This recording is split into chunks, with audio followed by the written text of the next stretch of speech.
All right, let's dive right into this explainer. We're going to look at how immunizations actually form a lifelong shield, protecting us at literally every age. We're unpacking the comprehensive guidelines from the Oklahoma State Department of Health today, mapping out the exact schedules designed to keep us safe from preventable diseases. So, are vaccines just for babies? I really want to start by challenging that myth right off the bat. This idea that vaccines are just some frantic checklist for new parents. It's so easy to think of immunizations as this thing you just get out of the way in the first few years of life, right? But the source material we're looking at completely reframes that. It shows us that as our bodies grow and our environments shift, the threats we face, they change too. And because of that, our immunity actually requires maintenance, reinforcement, and updates over time. Here's our roadmap for today. We'll cover vaccines for young children, protecting preteens and teens, college students and adults, vaccines during pregnancy, and finally, getting help for the uninsured. Section 1. Vaccines for young children, the foundational shield. Now, this is the classic alphabet soup of early childhood shots, right? The ones your child needs to build that foundational immunity. We're talking acronyms like DTaP for diphtheria and tetanus, MMR for measles and rubella, alongside polio, hepatitis A, the whole shebang. And while it definitely looks like a massive list, every single one is a meticulously calculated building block. It's designed to safely introduce a developing immune system to pathogens, ensuring they have robust defenses long before they ever encounter the real thing out in the wild. The source material directly addresses a super common parental concern, emphasizing the absolute importance of not delaying or spacing out these vital visits. Look, it's completely natural for parents to feel overwhelmed by the sheer number of shots on the schedule. A lot of folks wonder, well, what's the harm in just spreading these out? But the guidance is crystal clear here. Delaying or spacing out vaccines simply leaves children vulnerable to serious diseases for a longer period of time. Sticking to the recommended schedule ensures they get maximum protection, exactly when their little bodies need it most. Moving on to Section 2, protecting preteens and teens, reinforcing the shield. So, as we move into the adolescent years, specifically ages 11 to 18, we're dealing with massive growth, new social environments, and newly emerging health risks. At this stage, the shield needs some reinforcing against specific new threats like tetanus, meningococcal disease, and HPV. You see, childhood immunizations can actually start to wane over time, which is why booster shots like tetanus become totally necessary. Plus, as kids get older and start interacting in much closer quarters, think middle school, high school, sports teams, their exposure to specific pathogens completely changes.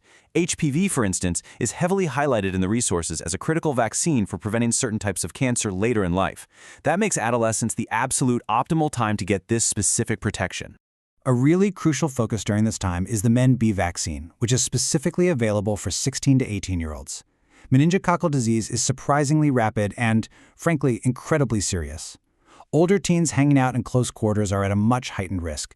So even without specific underlying health conditions, this targeted vaccine is highly recommended during this very narrow window right before adulthood. Section 3. College students and adults, the ongoing shield.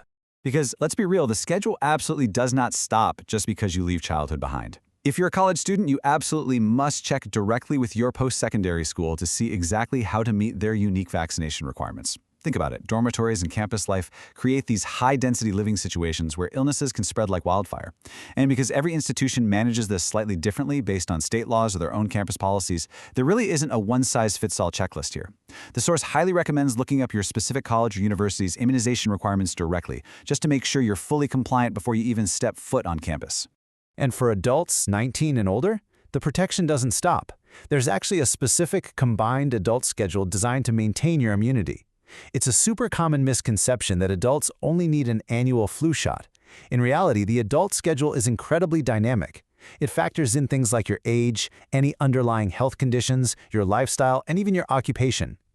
Navigating this adult schedule is what ensures that the foundational shield you built as a kid doesn't just slowly crumble away as you age. Section 4. Vaccines during pregnancy. Protecting 2 lives. This is a truly critical life stage where the vaccine schedule serves a dual purpose. Before becoming pregnant, proactive planning is absolutely key. Sitting down and speaking to a healthcare professional allows you to get fully up to date and set up a solid plan for pregnancy-specific vaccines, like getting Tdap in your 3rd trimester. It's all about passing that crucial early immunity directly to your baby before they're even born. Finally, Section 5, help for the uninsured, maintaining the shield. Because knowing what vaccines you need is really only half the battle, right? Being able to afford them is the other. Section 317 of the Public Health Service Act is a fantastic safety net that provides federally funded vaccines to adults 19 and older who lack adequate insurance. This is a vital piece of information to know. The government recognizes that public health relies on everyone having access to preventative care, totally regardless of their financial situation. This program basically ensures that falling on hard times doesn't mean you have to sacrifice your health and immunity. Let's de-jargonize this for a second. Uninsured obviously means having no health insurance at all. But underinsured, that means your insurance simply doesn't cover vaccines. Or, in some cases, maybe your insurance only covers a select few vaccines, leaving you paying totally out of pocket for the rest. Well, both of these categories qualify for assistance under the Adult Vaccine Program. Now get this highly specific and honestly very affordable number, $19.58. When you utilize the Section 317 program, the vaccine itself is federally funded. Providers are only allowed to charge an administrative fee for the physical shot, and the state strictly caps that fee at exactly $19.58. This takes a potentially massive expense and turns it into something totally manageable.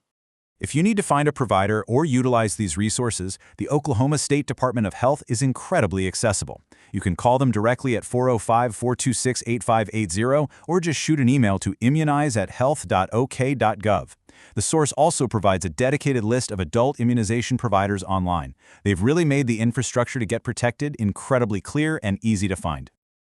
So just to summarize this entire chronological journey, you can see exactly how immunity shifts through our lives. We go from foundational infant shots to reinforcing the shield against things like HPV and MB for teens, all the way to managing adult schedules and critical pre-pregnancy checks. It really is a continuous, lifelong dialogue with our healthcare providers.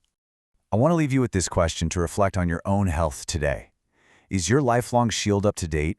When was the last time you actually checked your immunization status? Whether you're heading off to college, thinking about starting a family, or just going about your adult life, there's a specific standard of protection recommended just for you. Take a moment, track down those records, and make absolutely sure your shield is as strong as it can be. Thanks so much for joining me on this explainer today, and keep learning.